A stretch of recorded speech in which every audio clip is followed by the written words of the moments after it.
കാസർഗോഡ് കുണ്ടംകുഴിയിൽ അധ്യാപകൻ അടിച്ചതിനെ തുടർന്ന് വിദ്യാർത്ഥിയുടെ കർണപുടത്തിന് പരിക്കേറ്റ സംഭവത്തിൽ പോലീസ് കേസെടുത്തു. Kandamkuzhi government higher secondary school പ്രധാന അധ്യാപകനായ എം അശോകനെതിരെയാണ് ബേഡകം പോലീസ് കേസെടുത്തത്. വിവരങ്ങളുമായി സിജു കണ്ണൻ ചേരുന്നു. സിജു, ഇത് കഴിഞ്ഞ ദിവസം വിദ്യാഭ്യാസ മന്ത്രി തന്നെ ഇക്കാര്യത്തിൽ ഈ അധ്യാപകന് വീഴ്ച പറ്റിയിട്ടുണ്ട്, PTA തന്നെ സമ്മതിക്കുകയും ചെയ്തിട്ടുണ്ട്. ഏതായാലും ഇപ്പോൾ ജാമ്യമില്ലാത്ത വകുപ്പ് പ്രകാരം കേസെടുത്തിട്ടുണ്ട്. എന്തൊക്കെയാണ് വിവരങ്ങൾ? Siju, Kundamkuzhi government higher secondary സ്കൂളിൽ പ്രധാന അധ്യാപകനായി എം അശോകനെതിരെയാണ് ബേഡകം പോലീസ് കേസെടുത്തത്. ഓഗസ്റ്റ് 11-ന് സ്കൂളിലെ അസംബ്ലിക്കിടെ 10ാം ക്ലാസ് വിദ്യാർത്ഥിയെ അടിച്ചു എന്നാണ് പരാതി. സ്കൂൾ മൈതാനത്തെ ചരൽ കാൽ കൊണ്ട് തട്ടിത്തെറിപ്പിച്ചതിന് പ്രധാനാധ്യാപകൻ ഈ കുട്ടിയെ മുന്നിലേക്ക് വിളിച്ചു വരുത്തി മുഖത്തടിച്ചു എന്നാണ് നിലവിൽ കേസുള്ളത്.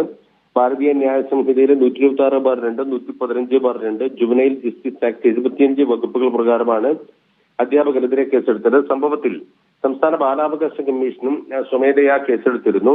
ബാലാവകാശ കമ്മീഷൻ ഇപ്പോൾ സ്ഥലത്തെത്തി മൊഴി രേഖപ്പെടുത്തിക്കൊണ്ടിരിക്കുകയാണ്. നിലവിൽ സംസ്ഥാന ബാലാവകാശ കമ്മീഷൻ അംഗം B. മോഹൻകുമാർ വിദ്യാർത്ഥിയുടെ വീട്ടിലെത്തി ഇവിടെ നിന്ന് കുടുംബാംഗങ്ങളുടെ മൊഴി രേഖപ്പെടുത്തിയിരുന്നു. അതിനുശേഷം സ്കൂളിലെത്തി വിദ്യാർത്ഥിയെ നേരിട്ട് കാണും. അതോടൊപ്പം തന്നെ അധ്യാപകരെയും നേരിട്ട് കണ്ട് മൊഴി രേഖപ്പെടുത്തുമെന്നാണ് അറിയിച്ചിരിക്കുന്നത്.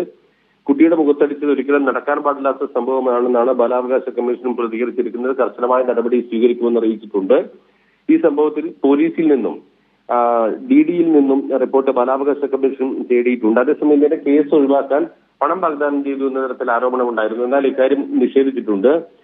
സ്കൂൾ PTA അധികൃതരും അതോടൊപ്പം തന്നെ അധ്യാപകരും പറയുന്നത് കുട്ടിക്ക് ഈ പ്രശ്നം പറ്റിയത് കണ്ട് ചികിത്സക്കായി ആവശ്യമായ തുക നൽകുകയായിരുന്നു എന്നാണ് അറിയിച്ചിരിക്കുന്നത്. അധ്യാപകന് ഇതുമായി ബന്ധപ്പെട്ട് നൽകിയിരിക്കുന്ന മൊഴി ഈ കുട്ടി അസംബ്ലിക്കിടെ ഇത്തരത്തിൽ അശ്രദ്ധമായ രീതിയിൽ ഈ ചരൽ തട്ടിത്തെറിപ്പിക്കുന്നത് ഉൾപ്പെടെ ചെയ്തപ്പോൾ ശാസിക്കുന്നതിന്റെ ഭാഗമായി ചെറുതായി കയ്യിലടിച്ചപ്പോൾ അത് മുഖത്ത് കൊള്ളുകയായിരുന്നു അബദ്ധത്തിൽ എന്ന മൊഴിയാണ് അധ്യാപകൻ നൽകിയിട്ടുള്ളത് എന്നുൾപ്പെടെയുള്ള വിവരമാണ് ലഭിക്കുന്നത്. ഏതായാലും ഇതുമായി ബന്ധപ്പെട്ട് ജില്ലാ വിദ്യാഭ്യാസ ഉപഡയറക്ടർ അന്വേഷണം നടത്തി പൊതുവിദ്യാഭ്യാസ ഡയറക്ടർക്ക് റിപ്പോർട്ട് സമർപ്പിച്ചിട്ടുണ്ട്.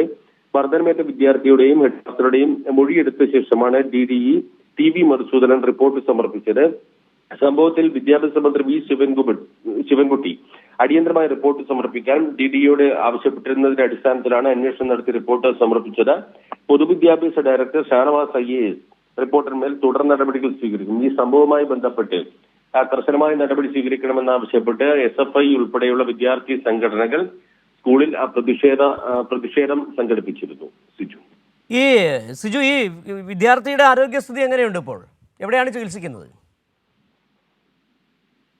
സിജു, വിദ്യാർത്ഥി ഇപ്പോൾ സ്കൂളിൽ പരീക്ഷയ്ക്ക് എത്തുന്നുണ്ട്. സ്കൂളിൽ പഠനവുമായി ബന്ധപ്പെട്ട് സ്കൂളിൽ എത്തുന്നുണ്ട്. അത്രത്തോളം ഗുരുതരമല്ല പരിക്ക് എന്നാണ് മനസ്സിലാക്കുന്നത്. കർണപുടത്തിൽ ചെറിയ പരിക്കാണുള്ളത്. അതിന് തുടർ ചികിത്സ ആവശ്യമാണ് എന്നാണ് ഡോക്ടർമാർ അറിയിച്ചിരിക്കുന്നത്.